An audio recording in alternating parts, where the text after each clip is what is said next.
Knights having great success so far this year. Does that put any pressure on you guys to succeed in this Who are the game? Golden Knights? No, only pressure is that the sniping of people saying you got to do as good as them. It's just good. Vegas is treating us well, and I think the record doesn't show how hard that we work, and it's tough in that way, but it's good for us in the inner circle to understand what we have going on in Vegas, and if we just continue to trust and believe in each other, the sky's the limit for this team, and I'm blessed to be a part of it. Our expectations maybe at the start of the season were a little unrealistic. Man, we're not even worrying about the playoffs right now. What we do is we take it week by week. We gotta worry about next week. You start looking ahead and you start looking over people, you might not even make it. So that being said, to me, Urban Meyer is one of the lowest pieces of garbage there is on this earth. You are tuned in to Straight Bet Sports, live on the Gorilla Cross Radio Network. Man, I love the reaction that we get from people that haven't been in the studio when they hear that ending of our intro about our good friend Urban Meyer, man. But what's up? You already know what it is. I am your host, Jose V. You are tuned in to Straight Bet Sports once again here live on the Gorilla Cross Radio Network. We are coming to you live from downtown Las Vegas, Nevada, or Las Vegas, Nevada, if you want to call it that. Your sports and entertainment capital of the world. No matter what, we have it all now. So you know you can come here and have a good time. But tonight, or this evening, should I say, because it's a little past 4 p.m. We no longer have a night show here, but I'm going to be on my own tonight, but I do have a guest co-host in the studio. He's a return guest. He's been on the show with us before. Flipping it up with him a little bit today. He's going to be doing some of the questions with our main guest that we have here today, but he is none other than Malik Jones, a good friend of mine. Welcome back, my man. How you doing today? I'm doing great, brother. How you been? Hey, Coach, got you back in the studio, man. Yeah, I'm doing definitely. Better now. Got lots to talk about. It's been a Yes, minute. yes. We got Summer League. We got our good guy, our good friend Marvin Coleman joining the show here shortly. We got some other individuals to talk about that are local, that are playing here in the Summer League as well, that I want to get your thoughts on that. But aside from everything that we're going to talk about today, man, how you been? How's everything with you? I've been great, man. Just sitting back, enjoying this Vegas heat that I missed for so long. Nothing old like Vegas standing heat. in the middle of a skillet. Cooking yourself up like you were an egg at the same time? Yeah. Nah, I feel you, man. But Ian, I know Ian's not in the studio today, as I said, as you guys see. He is dealing with some family issues. His parents did get COVID, and his wife is dealing with some health issues as well. So we wish them all the best, and hopefully they get better soon. And we'll have Ian back in the studio as well. Keep following him, supporting him as well. Give him his thoughts and his prayers for his family. We greatly appreciate you guys. We got the homie in the studio as well today. A good friend of mine, Jalen, decided to stop in and just hang out with us. Trying to get some people to come in the studio and hang out and enjoy the show while we do it live. So if you want to do that and you know me personally, hit me up, man. We can definitely make it happen. But before we get the show started today, I'm going to do what I do every single week, and I'm going to ask you guys to do what I ask you to do every single week. Drop that like, drop that comment, press that share button, and we'll go from there. Let everyone know what it is that you are watching today and what you are tuned into. If you have any questions and you want to give us a call, 702-608-3259 is the number. If not, we have all social media platforms popped up for Gorilla Cross Radio right now. YouTube, Twitter, Facebook. We are live on all of them. We will read your comments. We'll even put them out there if that's what you want. Interact with us in any way possible. We greatly appreciate you. But I got to give a big shout out to my guy. Eric Navarro was a former sponsor of the show. He's still riding. He's still rocking with us. Hooked me up finally today, man. I got a haircut. If you guys saw the video, I posted it out there, and you need a cut, go ahead and hit up my guy, Eric Navarro from Line 'em Up by Eric. You find him on IG. If not, the books he at, man. It's very easy to find him. But let's get into it now. All that's out of the way. All the scriptures are done. No more talking. No more edit. Let's just get into the conversation that we're going to have with a good young man. I'm so happy to have him back on the show. If you guys saw the previous show that we had him on, it was very emotional, but it was good. He let out a lot. He spoke about a lot of things that he was going through, and we got a lot of good feedback from it. A lot of people were chiming in, good, positive comments all over social media. He loved it as well and ran with it in a good, positive note. Didn't want to tell us where he was going that day, but now we have the answer, and someone here in the studio also made it happen. But let's welcome our guest tonight, joining us all the way from Evansville, if I have that correct, right? Yep. That he's out there right now. Evansville, Indiana. Marvin Coleman joining us here live on Straight Bet Sports. My guy was good. Good, man. Happy to be here again. What's going on? Loving the hair, man. What's up? Yeah, man, you know I got to grow it out. That Indiana living or what? Just trying to figure out something new. I had it in braids. I just took them out probably like a week ago. So, I'm just trying something out, just trying to look grown. That's it. Trying to look a little bigger. I got you, man. So how's everything with you since you left Vegas? How's the whole transition been from dipping here and moving out there to Indiana so far? It's been different, honestly. I was blessed to be at UNLV for 4 years at home. And front of my family and everything like that. So being a hometown kid, moving all the way to Indiana is different. It was a huge adjustment getting used to the time. So I'm calling home like late at night, or they're calling me and it's 10 o'clock there, it's 12 o'clock here. So I'm asleep or something. So I think that's been the biggest difference, just getting adjusted to the time. The weather's not too bad. The humidity is what's been annoying, but other than that, it's smooth. See, that makes sense. Now I know why he don't text me back sometimes when I'm texting him. I forgot about the time. I totally forgot you weren't in Vegas no more, my guy. Yeah. I apologize for that, but you got something for the young man? What you got? Oh man, it's great to see. You know, I've from the very beginning, Marvin is a special kid.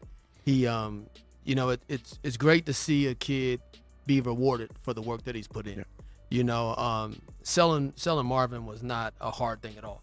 You know, he had a reputation. He had a reputation that preceded itself.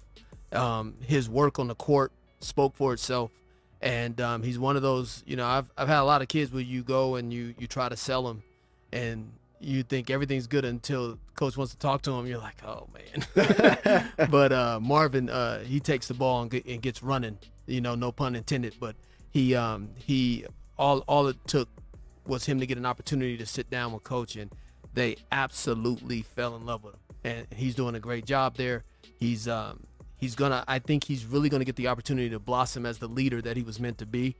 You know, there's nothing like being somewhere where you are coveted, you're wanted, and they want him, he wants them, and I think this is going to be a beautiful, beautiful marriage of these of that program and this young man.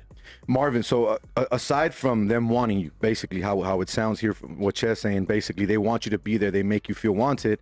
When we had you on the show, you had a few offers, you had a few options. You had said that you already had some, but you didn't want to mention any because you didn't want to throw anything out there. Cool. We now know that you're at Evansville. Aside from what was just said, what was the final deciding factor that you said, that's where I want to play my final year? I think it was just the relationship that I built with them through the recruiting process. All four coaches, Coach Rags, Coach Snow, Coach G, and Marcus, they were all reaching out to me every day.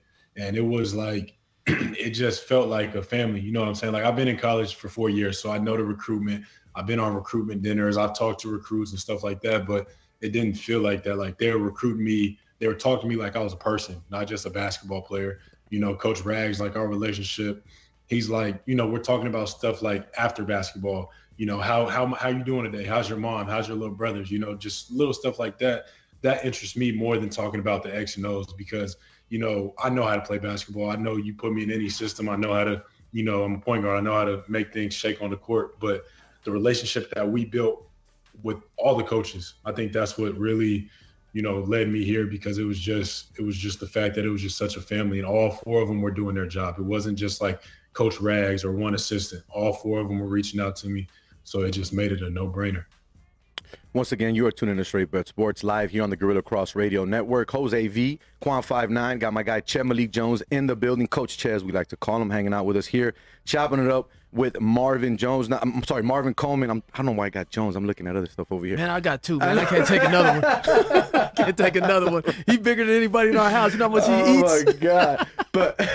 But Marvin, look, man, obviously we know the UNLV story, right? We know how you started, what you did, and obviously a lot of us in life, we can take whatever we've gone through and use it to fuel us, but at the same time, that fuel can also hurt us, right? Sometimes if we don't do it the right way.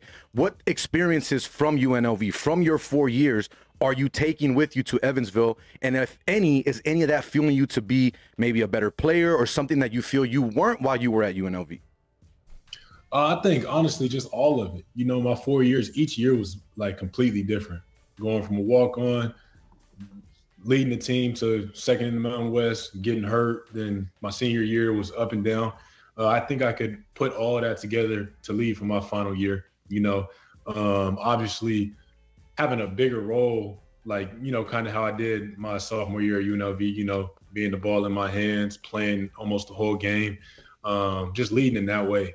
I think the biggest thing for me for here is just asserting myself, like, more dominantly, like, you know, being aggressive, being consistent every game. You know, there was times and glimpses my sophomore year where I showed, you know, I had that triple-double, I had a game winner, had 19 here, 16 here, but then there was also games where I only had like 4 or, you know, just being a complete player, taking care of the ball, getting wins. Most importantly, Evansville, they haven't had the most success in recent years. So I think just coming here with Coach Rags and the staff, and he brought a group of guys in that we're all on the same page and wanting to win. So I think just being a leader for that, with my knowledge, it'll help us a lot.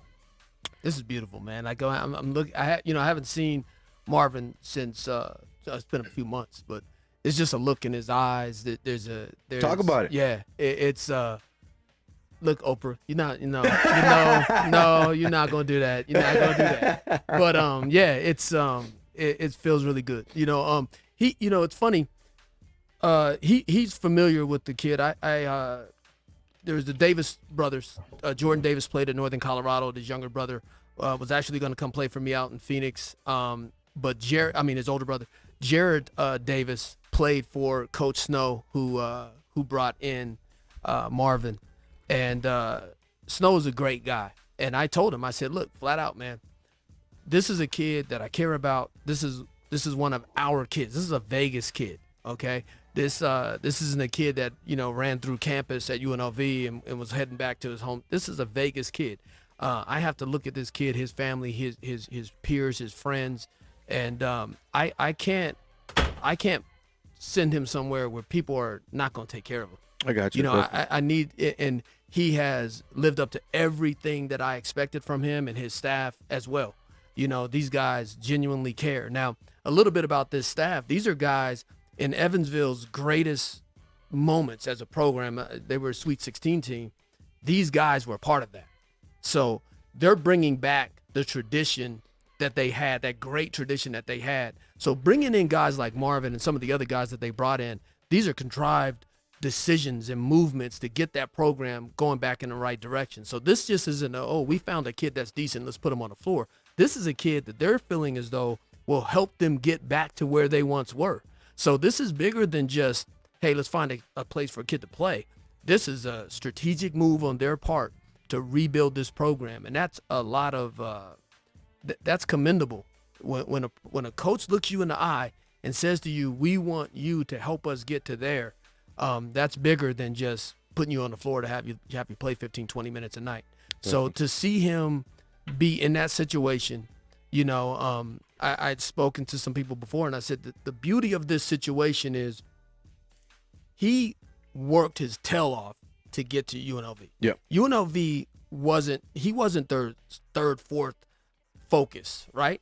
He was a guy that demanded their attention. He's a guy that got in that gym every day, who got on that floor, garnered the respect of his teammates, coaching staff, administration, and most importantly, the fans, right? Yep. So he worked and grinded to get that. Now he's in a situation that's the complete opposite, where these people want him like he is their priority. And I think when you get a kid that's been on the flip side of it and has really had to work just to be seen, now the visibility, he's going to run with this. He's going to run with this. They're going to do well. And I would not be surprised if they do well because of his presence, be it on the floor or off. He's seen both ends of it. Marvin, listening to the words that's coming out of Chez's mouth, what he's saying about you, everything that he's talking about, you being an individual, what you're going to bring to this program, and him being a vocal point and trying to get you to Evansville, does that put any more pressure on you? Not only to succeed for yourself or for your family, whoever it is you want, but to someone like this individual that's putting so much into you because he believes in you? No, I think it just makes me go harder, just to, like, I'm firm on, the people around me. I like to, make them look good. So, for him to put his stamp on me and, help me get to where I'm at, it's just that more motivation, like another person, another why, you know what I'm saying? Yeah. Like, it's not just for me. I'm not just doing this for me at the end of the day. Like, I do it for everybody. You know what I'm saying? Like, like I said before, like kids, everybody like that. So it's not pressure. It's just like a reassurance to like keep going. You know what I'm saying? Like there's so much that I've done, but there's so much more that I can do. So I got a question for you, and this one was given to me by a friend of mine last night, and he wanted me to ask you this question.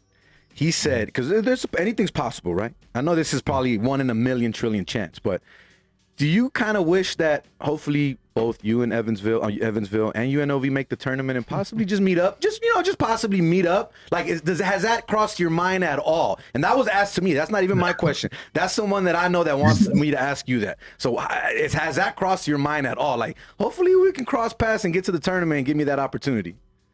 Come on. I'm saying, in a perfect world, I don't know. That's just.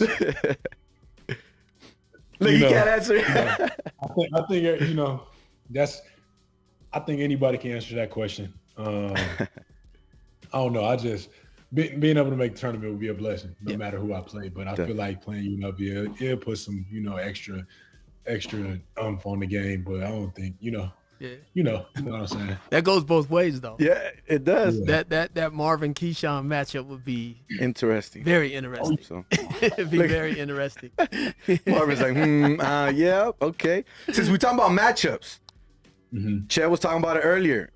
You talking about the post game, right? They got him. They got him playing in there. Talk a little bit about that. You guys have been having that conversation. Talk about how that's going. Yeah, I think that would be really. I think that's a really good look for him. Like, he's let's not get ahead of ourselves, but he in a Magic Johnson kind of a way, he's really good with having a defender, putting a defender on his back, kind of backing him down. So now actually putting him in the post and his ability to find guys out of the post, he'd almost be like a post guy that's a good passing post player. And if they have guys that can knock down shots or guys that are really good at slashing to the basket, cutting to the basket off the ball, he would be really good in that situation. He makes good decisions. He's a strong guard, and kind of going back to the question you talked about pressure, that was a statement I would have made to you on our own if I didn't think that he was mentally the type of kid. And this is where being arrogant enough, that doesn't matter. Like, some kids aren't mentally tough enough, and that would be too much pressure for him. But this guy has every belief in his mind. He's going to be a lottery pick next year. Okay. And I would never stand in the way of saying, no, that isn't realistic, this, that, and the other, because that's the mentality you want of guys around you. Always, yeah. You don't want guys that are thinking, I'm just good enough to be here, okay? And this guy has the mentality and the heart of a lion, and he's going to be able to accomplish more things than probably his ability should allow, because mentally he believes that he can do all of these things. Yeah. So that type of statement, I can make that type of a statement in regards to a kid like that in front of him, because he's mentally tough enough that he's just going to be like, hey, I'm doing this for my city. I got you. And his little brother. Like, I think that's a great mentality to have. And I think that mentality is why you can put a guy that traditionally is not strong enough or big enough to be in the post, but you can put him down there and he can really make some offense happen for you. And are you enjoying that, Marvin? How's that transition been for you, learning a little bit of that and playing more in the post right there and practicing that? I like it. I played in the post a lot in high school. And then we did a couple things UNLV for me in the post, but I think it just adds more to my game. You know what I'm saying? Like, a lot of guards don't know how to guard the post. A lot of guards aren't comfortable playing down there. So for me to be able to be down there, it creates mismatches for other opponents, and it just opens my game up even more to be able to play all three levels. Jose V, Quan 5'9", Coach Chad Jones in the building, chopping it up with Marvin Coleman, senior point guard for Evansville University, former UNLV Runnin Rebel, but he will be a Rebel for life. We already know that. We talked about that in the past. That will not change.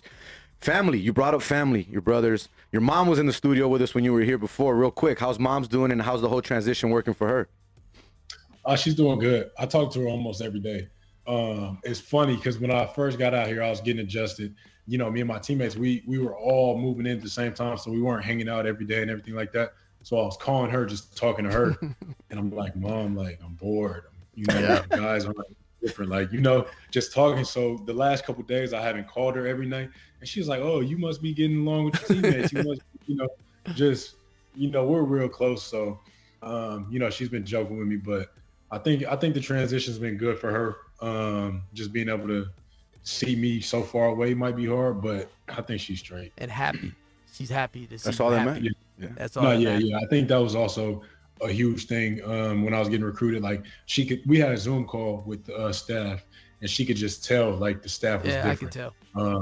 I think that was a big part of my decision coming here too, because it was like moms could she could really tell that the staff was different and they cared about me as a person. So it made it easier for her to let me come. So basically after the way it ended with UNLV, this family, let's call it that, basically showed you true love and opened up their doors, not just like any other program that was trying to bring you in, and you felt genuine about it and it was the right move for you? For sure. Like, I'm gonna be honest, like I stopped taking calls from some schools just because it was like, it just felt like straight business talk. Like, it was like, Marvin, what are you gonna do for us for this year? You know what I'm saying? It was like just straight basketball, like which I understand it, because, you know, some schools, you know, expect to win at a high level and play like that. But at the end of the day, like, I still am a human being. So I wanted the coaches to care for me on and off the court, because, you know, I'm going to have bad games. I'm going to have bad days. But what are you going to do? Like, how are you going to respond to those days? You know, are you going to leave me in the doghouse? Are you going to leave me in the dark? Or are you going to care for me? Mm-hmm. So this staff, I really felt like they would care for me. And everybody that I talked to when I was getting recruited by them, like Shay, other people, like, they had nothing but good stuff to say about the staff. So it was a no-brainer.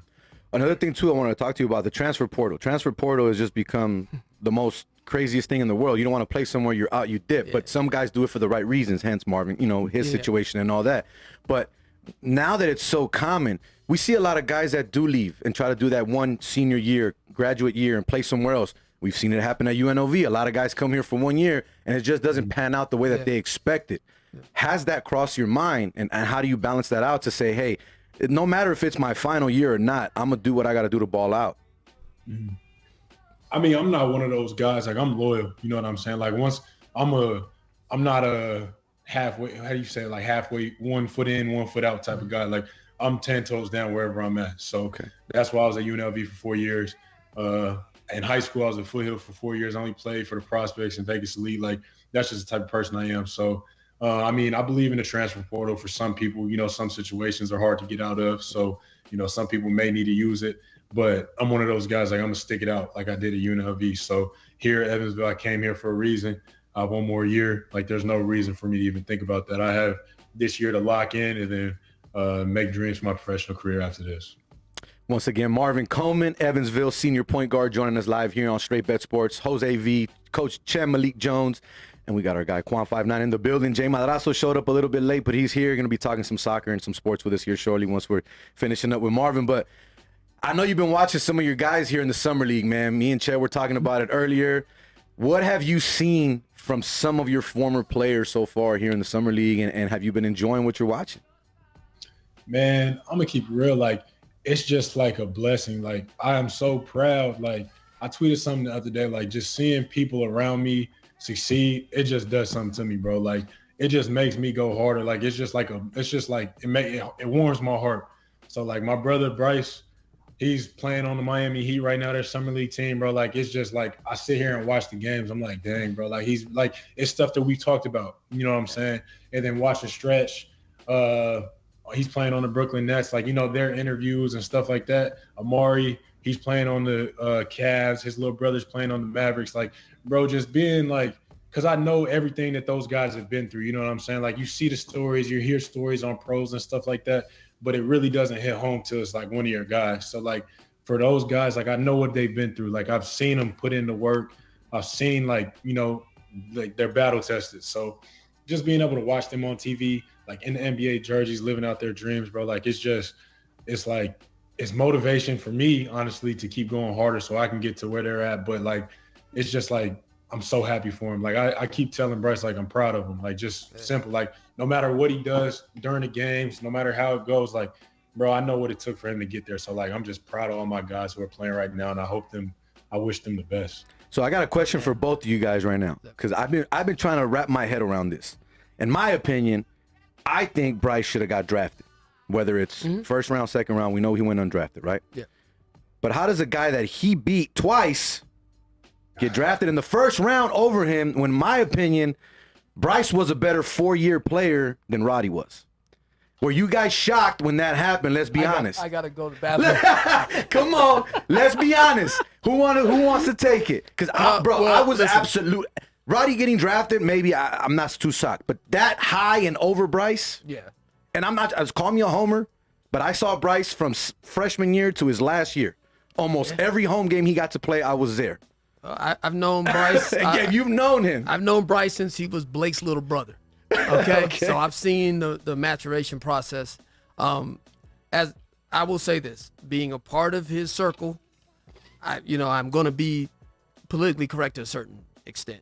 Okay, first and foremost, I think I'd be remiss without saying that. Understand that they're under the same agency, the same sports agency. Did not know that. Yes, Roddy and Bryce are with the same agency. Interesting. Okay, so sometimes you pay more attention by not on purpose, but sometimes you kind of pay more attention to this one and not to that one, and one with that moniker of Player of the Year, whether or not he deserved it or not, goes a long way, because at the end of the day, let's be honest, they're not staying up all night and watching Mountain West games. Correct. They're not. And I think the loss to Wyoming was pivotal, because if they win that game, I think they get to the finals of the Mountain West Conference. If they get to the Mountain West Conference finals, it's only because they beat two of the better teams in the Mountain West, and I think that gets them in. That at the very least, they're guaranteed to be in the NIT. Gotcha. Right? So I think now you're taking one game, which I think Bryce did a hell of a job in the second half of that game. I think he single-handedly tried to save the season for him. But if you give him now, let's say another game and gets into the finals in 2 games in the NIT, I think that's 4 more games for him to show really what he can do. And other scenarios and pressures too. Yeah, exactly. Definitely. So I think that had a lot to do with him not being drafted. At the end of the day, I think they're all here.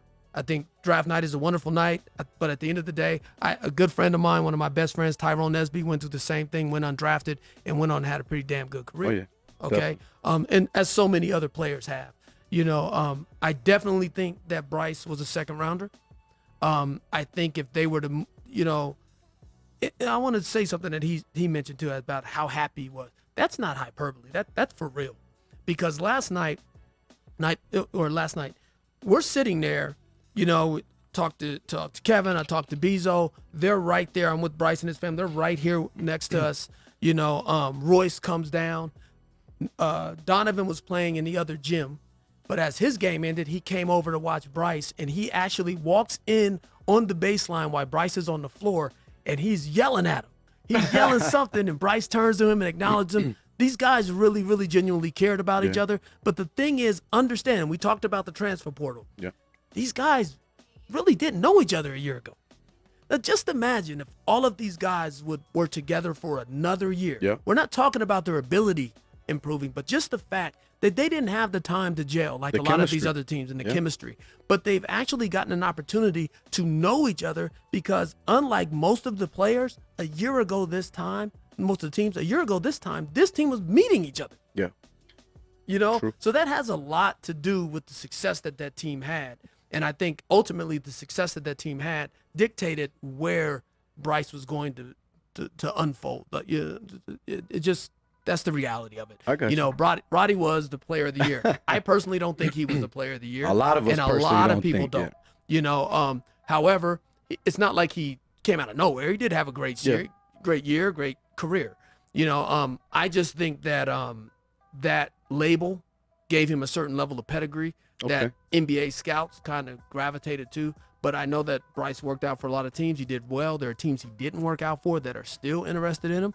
And I think ultimately he's gonna do well. I think, Donovan is similar to Marvin. Like, their level of confidence is really, really, really, really high.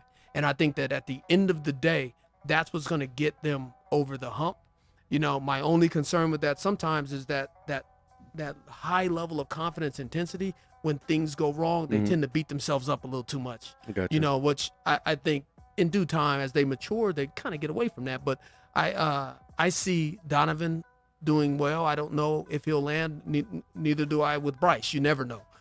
But I think they've done well for themselves, because there are a lot of players out there that are doing themselves a disservice because they believe that if they go out there and score 45 points, they're going to be a lock. Yeah. And GMs and coaches are looking like, how is he going to fit with Donovan Mitchell? How is he going to fit with Devin Booker? Correct. And he wants to take 25 shots. There's not 25 shots for you, young man. It ain't gonna happen. So I think that Bryce has surprised some people with how well he's defended, picking up the rotations and understanding where to be. And, I mean, he made a couple of big defensive plays last night. Has he put up the offensive numbers that we're accustomed to seeing? No. Yeah. No. But, how many rookies really are? Correct. So. Marvin, what you got, man? What you feel about that? What are your thoughts on him not getting drafted and Roddy being jumped over him? I'm a huge Bryce Hamilton fan. So I can't speak on that. I was sitting right here watching the draft, and I can't speak on that. I'm a huge Bryce Hamilton fan. I just can't, Did it bother you, to be honest? Not only because you're a fan and you play with him, that's your brother. You said it. Did it kind of bother you like he should have been drafted? For sure. But I mean, I know a lot goes into that. So it's, we could have won more, or, he could have been more efficient, whatever. But I mean, it's going to work out for him regardless, It's God's plan. It's not, it's out of all of our control. So, for him not to be drafted was whatever, but I mean, he's still going to have a great career. Looking forward to seeing you here in Summer League next year, though, because that's going to be huge for you to be back at home. I guarantee you that's going to be huge. So I'm really looking forward to that for you, my man. I know it's going to happen. We all know it's going to happen. But Marvin, before we let you go, my guy, because we're not going to keep you too much longer. We're going to talk some other stuff here. And I know you got to get some rest because you've been practicing, time difference and all that. But what can the Evansville fans expect from you this season? What are the Aces, right? Because you guys are the Evansville Aces. Is that what it is? What can the Aces fans expect from not only yourself, but from this team this season? Man, they could just expect us to come out, play hard every game. We're very hungry.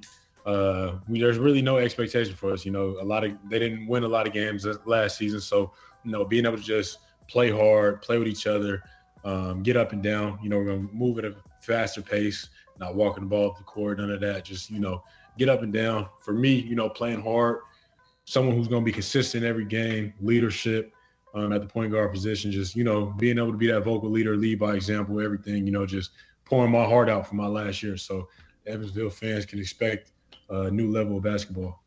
Anything else you want to ask the young man before we let him go? Stay healthy.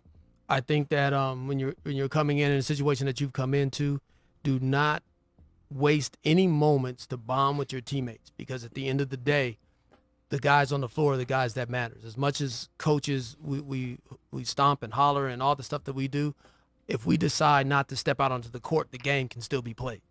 It's about the players. It's about your relationship and your bond with your teammates. And considering the fact that Midwest life, I went to Ohio State, I know Midwest life is boring. You got a lot of time to bond with your guys and really forge those relationships, because trust me, come December and January, that's what's going to matter the most. All right? For sure.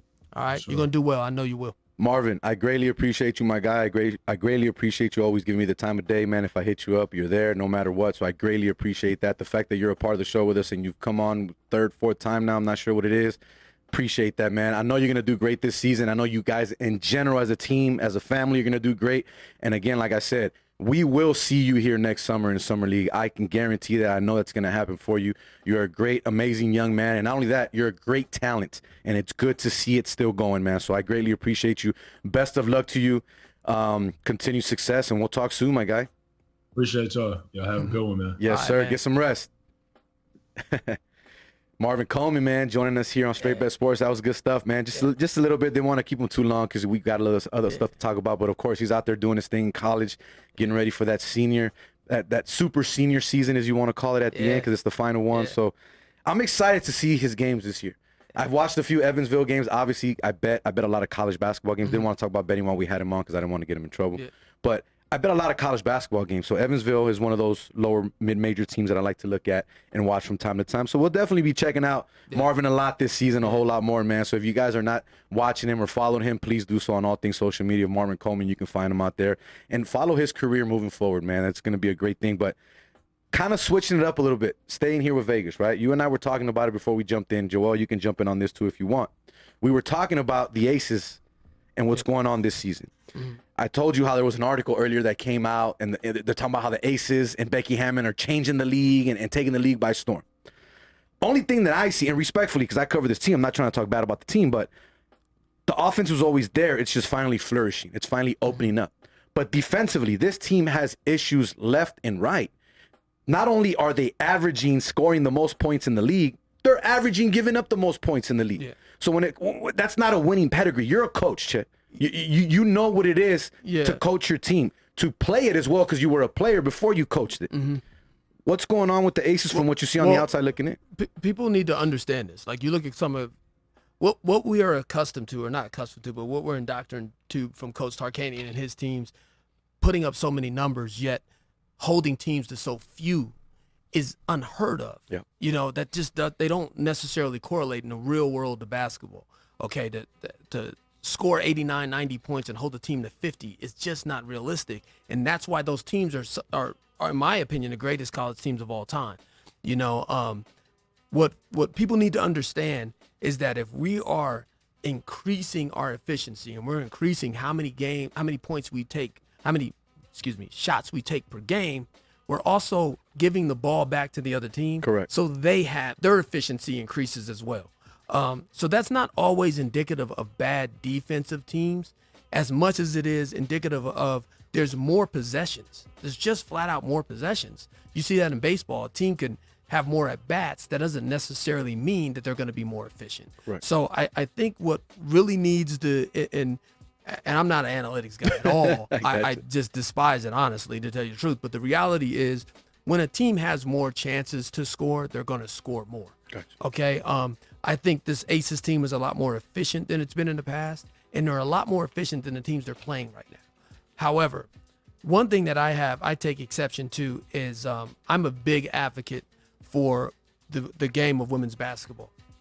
I think what Becky is doing is she's doing a great job of coaching this team. And as you and I have spoken before, what coaching is about is really getting young people, in general young people, to believe that they can do it, to get them to play at a higher level for a longer period of time. So you have to condition their bodies, you have to condition their mind. Yep. That's a dope rhyme. I did not mean to do that, but it's in my blood. We're gonna save it and clip it out. Yeah, definitely. Definitely. But no, in all seriousness, you want to increase and condition their minds and condition their bodies so that they can play at an optimum level as long as possible. And that's what she's doing. She's a great basketball coach, not because she coached men. She's a great basketball coach because she sat next to Popovich.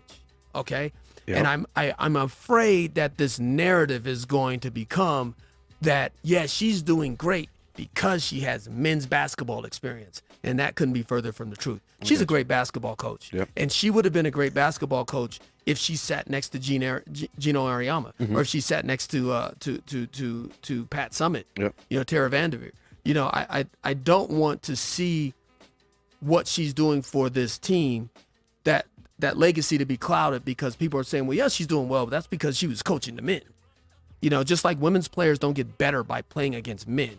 They get better because they put the time in the gym just like the men do. And not only that, people are trying to hide the fact that not only did she coach under a lot of great minds and learn from Pop, like you said, and got to coach great name players, she was also a great player herself in the WNBA. Player. She was a great player in the player. One of the, I think she was voted one of the top 25 anniversary of all time or whatever it was.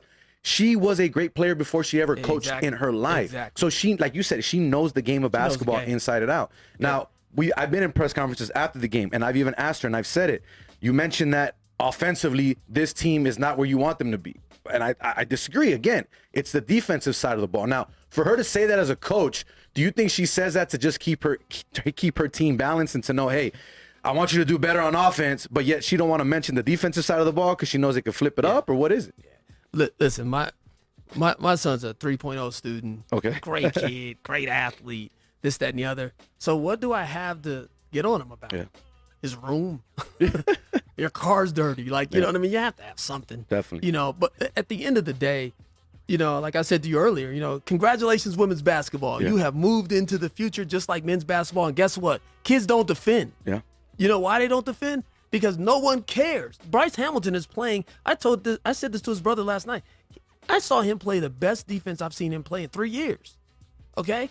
That's not what people are talking about. Correct. They're talking about him going 1 for 4, like you said. Yeah. Him playing 23 minutes and only scoring 2 points. That's what all they're they look talking about. at. They don't look at everything else around the game. Yes. But fortunately, he's in a situation where that's being looked at and people are appreciating the fact that, wow, we know he can score, but he's willing to play defense. He's capable of playing defense. And I think that's what you're seeing over there. Women's game has they don't dunk the ball. Correct. So what they're looking to do is a lot of the things you see on the men's side, not the aces, but young players, the best high school players, the college players. They're trying to have that wow moment on social media just like the guys are. Gotcha. So what they're doing is they're focused on their game. They're focused on 1 pound crossover behind the back jellies and euros and all that kind of stuff because that's going to get them hits. That's going to get them likes. So therefore, that's what they're focused on. They're not focused on sliding their feet and sitting down and communicating, guns out, ball and man, all that. They're not concerned with that because that's not going to get them all the way up there with the Mikey Williams and all those players at the high school level or the college level. That's really what that boils down to. Joel, when it comes to the Aces, you've seen them go up and down this season. Hot start. Midway point's been a little bit rough. I think they lost 5 out of their last 7 or something like that, some crazy number. Can they sustain this, you think, for the rest of the season, though? I believe so. It's crazy because we were talking about it, like 3 weeks ago that we were like, you even mentioned I'm going to an Aces game. We're in a good run right now. Yep. And I mean, and I look at the All-Star game. A lot of them got selected this year. Even when it was 4 players, four players, even during the off season, a lot of the players went overseas. So, we're obviously doing something good. So we got to do more defense. Do you think they can win it all this year? Do you think they can win it all this year, though? If they get the defensive side fixed with everything Las Vegas, look, it's time. Look at how we've been doing like the past years. Yeah, we've been ranking pretty good. Championship didn't win. What did we finish? First or second in the league or like seed last year? Yeah. It's gonna be interesting. We're there, yeah. It's interesting. Yeah. It's gonna be an interesting run to finish out the season. I think they're over the hump. I think they're over the hump in the same way. But a lot of what I talked about with the Rebels is that that final element. You see this with the Warriors. You see this with a lot of great teams. That final element is coming here needs to be a tough place to play. Yeah. Okay, in a series of 5 games, it's got to be hard to win a game here. And if that can happen and they can maintain that home court advantage, then they have a damn good chance. And understand this too. Another thing, going back to what we were talking about, her sitting on the bench. Let's not forget the fact that as assistant coaches, your brethren is those coaches you sit with, you break up, you chop films with. Guess who she sat next to for a few years? Ime Udoka. Oh, man. Head coach of Boston Celtics. Yeah. Right? That's right. So she's in good company. Yeah. She knows the grind of what it takes to win a series, to be on top of your marquee players. And that's what Asia needs. Somebody that's going to demand her to be at her optimum level, to be the best on the floor, to be the best in this league, night in, night out, in the locker room, on the floor. She gets that. She experienced it as a player. She's been around a guy who's really mastered that. I think there may be coaches that are better than Pop, but one thing Pop is, by next to Phil Jackson, probably the best at, and that's managing marquee talent. And he humbles these guys, and he gets these guys to play at a level and in a place that a lot of coaches aren't able to. She understands that, and bringing that to the Aces, I think, is ultimately going to be the difference. So you being a coach, I'm going to throw this out here to you. It's crazy to me how we have 2 individuals here, and what I mean by that, we have Kelsey Plum, we have Jackie Young. If you look at Jackie Young from year 1 to year 5, I believe, she looks nothing like the first 4 years when she was under Bill Laimbeer. Yeah. You look at Kelsey Plum this year. She's on pace to be either comeback, if not MVP of the league, the way she's playing right now. Yeah. Just won the MVP of the All-Star game, breaking records as well. Yep. A whole nother different player that we saw in college but haven't seen the WNBA because she had a different coach. She had a coach that thought it was better to bring her off the bench, but now we're seeing with a different coach that it wasn't better bringing her off the bench. It's better having her as a starter. Yeah.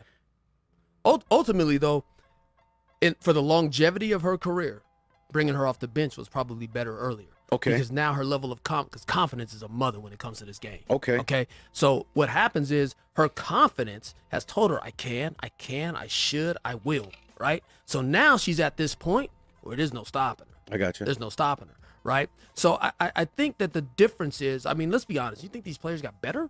They didn't necessarily get better, all right? It's a shift in mentality, okay? Yep. It's a shift in mentality. And that's what Pop was so good at. Like, Tim Duncan came out as a damn good player out of Wake Forest.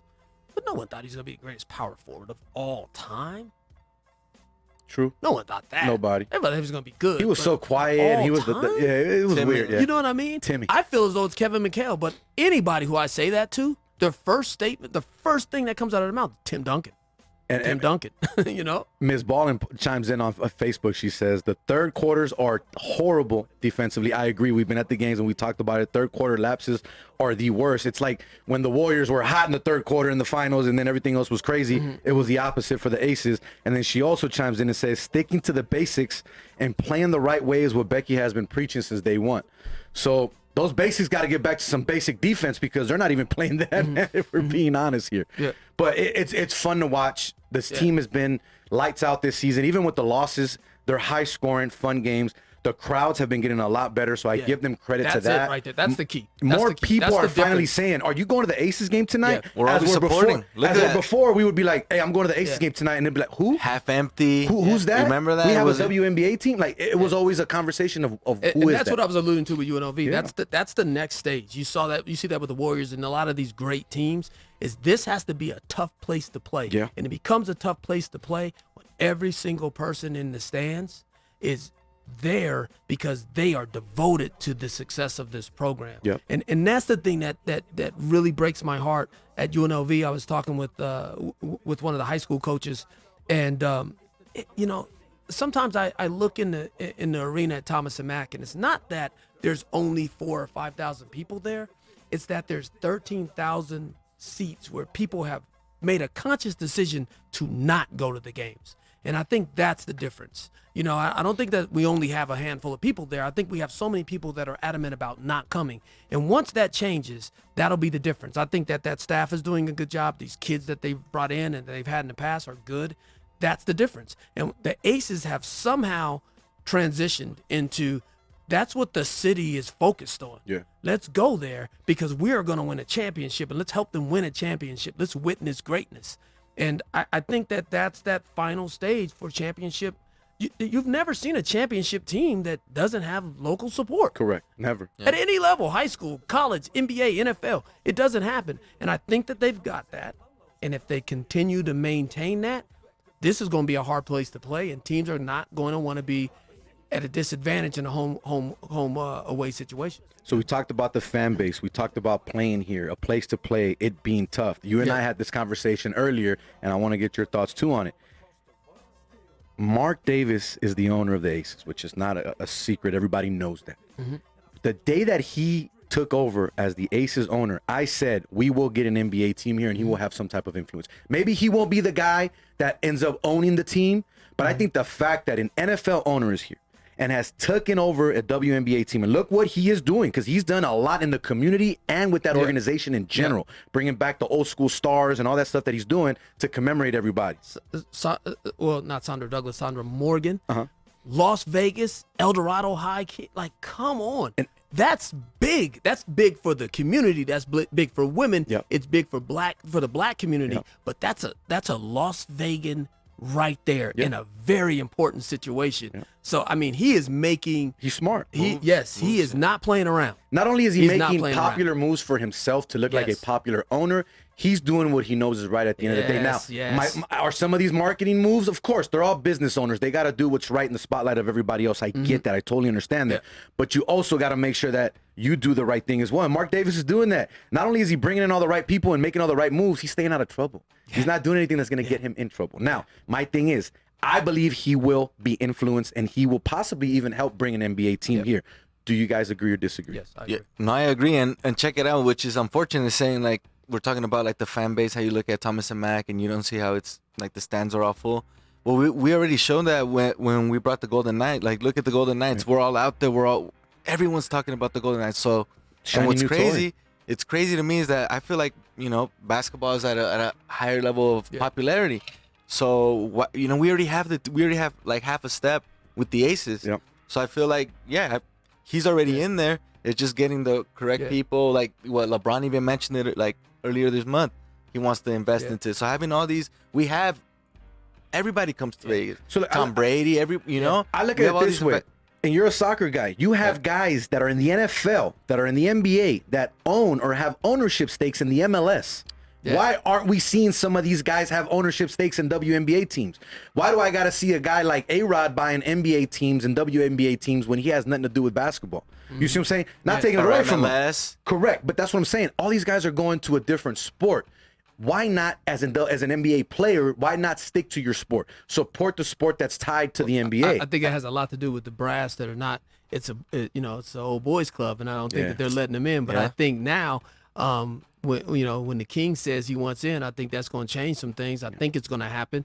Only thing that I'm concerned with, because I'm a purist from the old days, is I'm just afraid in my heart of hearts that, because we've seen that the success of the Knights, the success of the Aces, doesn't mean that the city doesn't care about basketball. Yeah. Unfortunately, I think it means that the city doesn't care about UNLV basketball. And I think that if a WNBA championship and bringing an NBA team here may signal the demise of the program, and that breaks my heart, because I'm only sitting here today because of that program, and I don't want to see that happen. I think that those are guys on that staff and kids that they brought in that really, really want this and are really, really putting in the time and effort to make it happen. But I fear that the success of those other things could mean the demise of UNLV as it once was. And it's crazy because if you think about it, before we had the Raiders, before we had the Aces, before any of that, obviously we had the Aviators and the 51s for years, but UNLV was the professional sport team here. That, if you want and to be boxing honest. was our pro sports. You saw UNLV as a professional basketball team. You didn't see them as a college team. They were the spot. They were the place to go. When I first moved to Vegas, they weren't the Runnin Rebels as they were in the late 80s, early 90s, but they were still relevant. They were still making the tournament. The smell was still there. Exactly. Where I've seen it going to games, less people in the parking lot, less people in the stands. Dude, I would get there 2 hours before games. This parking lot would be packed. Now you get there an hour before the game, it's not even halfway packed. Leaving, it's not packed. Exactly. It's crazy, bro. But it's unfortunate, but I think that I really, really believe that what we've seen is that it isn't a question of whether or not people want to see basketball. I think it's so much of a conscientious effort. It's almost like a final stick. Like, it's like these people are intentionally not coming. I don't feel as though they're not interested, or there's something else distracting them. WNBA's played opposite. I'm afraid that there's too many people that are harboring these bad feelings, and I think we're just going to have to go through the cycle of letting that pass, and new blood coming in, and new alums coming in and saying, hey, that's my school, and building it. And as the city blossoms even more than what it is today, I think there'll be enough to go around, and I think that they'll eventually get back there. But right now, in the immediate future, I think that bringing an NBA team here and the WNBA success will mean even more of what we're seeing with UNLV. And if we weather the storm, I think that, by the time my kids are, the 20 years from now, 15 years from now, I think it'll get back there. The city is too big and too alluring for it to not have that. Definitely. But, I think we just got to wait it out.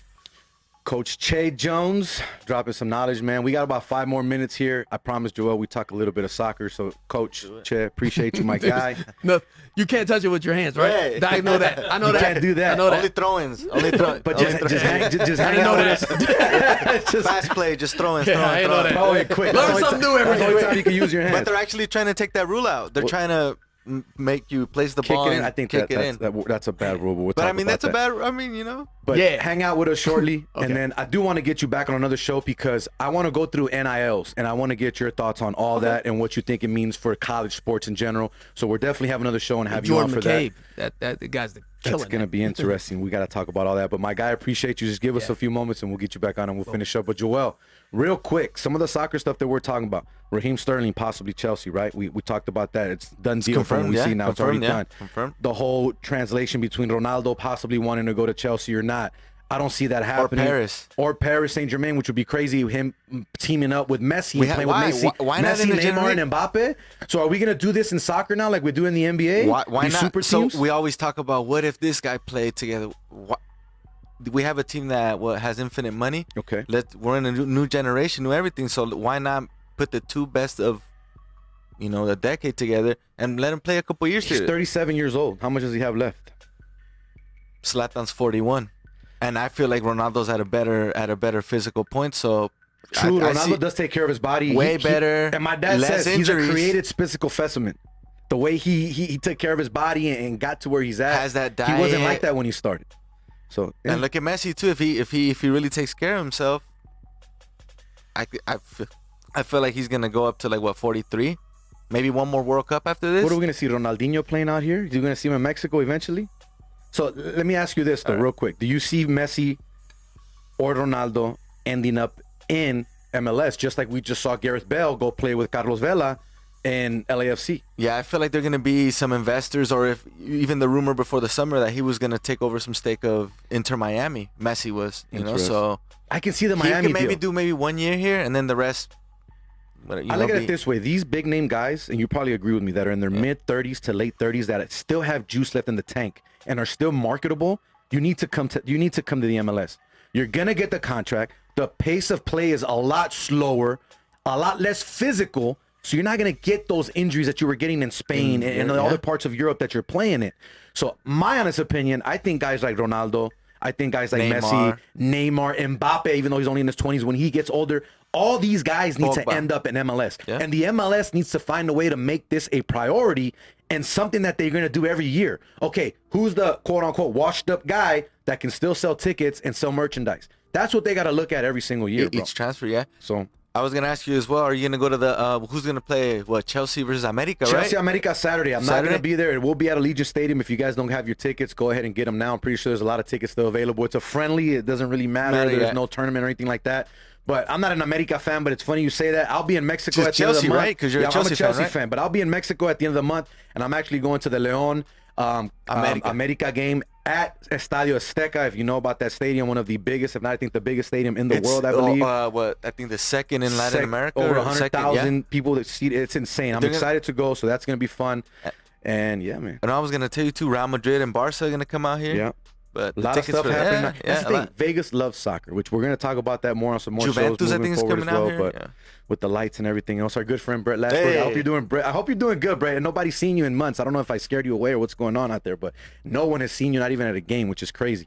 But Chet, my guy, I appreciate you so much. Definitely, it was last minute. I hit you up yesterday, and you're like, let's do it. Didn't hesitate. So thank you so much. No doubt. Let everyone know what it is you got going on outside of here and where they can find you, my man. Right now, man, I'm laying low. I'm waiting for my son's senior year to start. He had a great junior year, one of the better corners in the city. So we're excited about that. He's a senior, and he has a mustache. I don't understand how that happened.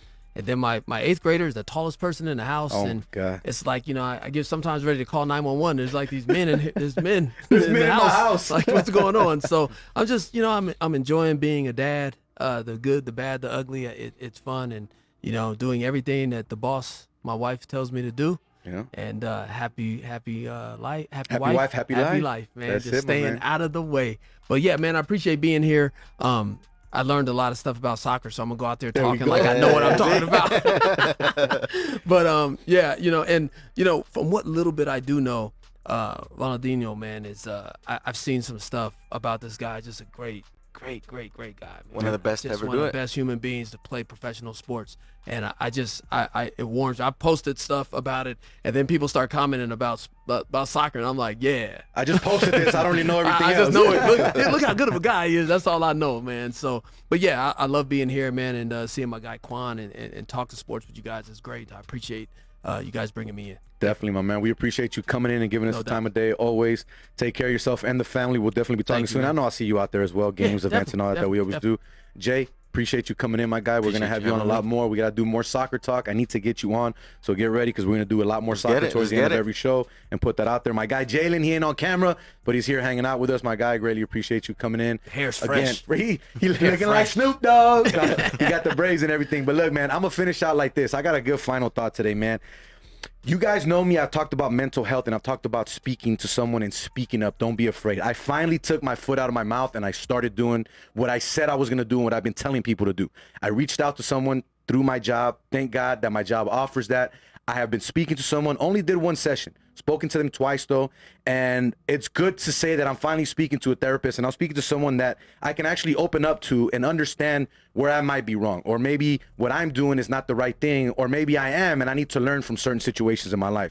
I love the step that I took. I have a long way to go, and I'm not afraid to talk about it. I don't care if anyone makes fun of me, calls me soft, calls me less of a man for doing so, because I'm not. I'm going to continue to do it, and I'm going to continue to get better, not only for myself, but for my family and everyone else around me. With that being said, my final thought, my brother Frank Greco has been dealing with drug addiction for years. talking about long time. I haven't spoken to him for a while. He disappeared off the face of the earth for a minute. I hit him up the other day randomly, woke up and thought, let me send him a text, see if it's still his number. He put himself in rehab. He's been in there only 30 days now, but he's been completely clean. He almost lost his foot to an infection, and he said, Che, I'm done. They call me Che too, by the way, because that's my nickname. He said, I'm done. I don't want any of this. I don't want to deal with this anymore. And I miss my nephew. I miss you. I miss my family. And it feels good to hear you and talk to me again. All I'm going to tell you, bro, you have a long way to go. I'm proud of you. I love you. I always will. And just because I stayed away doesn't mean I didn't love you. It's called tough love, my guy. And sometimes I have to take care of my own before I can take care of someone else that's in front of me. But I'm happy for you. I'm proud of you. We're all rooting for you. And if you keep it up and you keep doing what you're doing, you're going to be right here in the studio with me soon, my guy. I love you. Keep it up. Till then, for Jose V, EMB, Quan59, Che Malik, Jalen, JMadrazoz, love you all. Till next week. Marvin Coleman, appreciate you. We are out. Peace.